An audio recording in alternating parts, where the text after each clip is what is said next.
Basketball, hindi pa man nagsisimula itong second window ng FIBA Asia Cup qualifiers. Meron po tayong hindi magandang balita dahil may injury po itong si Benny Boatwright at mag-undergo po siya ng surgery.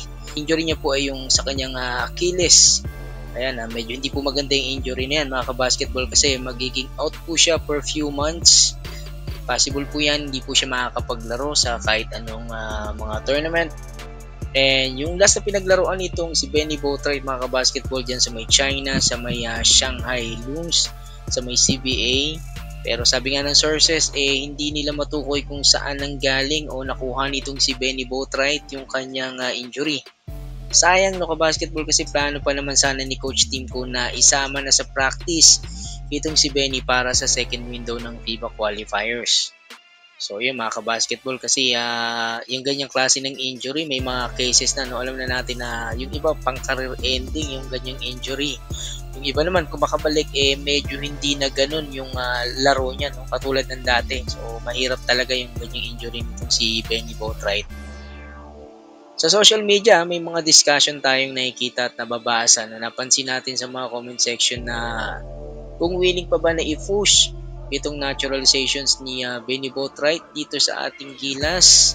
Pwede pa ba natin siyang asahan mga kabasketball o mas maganda kung mag-move na umano or maghanap na lang muna ng ibang backup players para dito kay Benny Boatwright. So habang nagpapagaling itong si Benny. So nandiyan pa rin naman itong sina JB at itong si Ange Kwame. So ito mga kabasketball yung take ko rito. May time pa naman itong si Benny Boatwright. Marami pa namang windows itong FIBA qualifiers. And medyo malayo pa naman itong FIBA World Cup 2027 pa yan kabasketball at maraming pang pwedeng mangyari dyan. Kaya lang sayang talaga itong si Boatwright kasi hindi pa nga siya makakapaglaro sa Gilas. And option natin dyan itong si Ange Kwame. Malaki na rin naman yung in-improve itong si Ange Kwame at mas lumakas pa siya. Parang typical na South Sudanese yung laro nitong si Ange Kwame dun sa may France kung napapanood nyo at sa Jones Cup.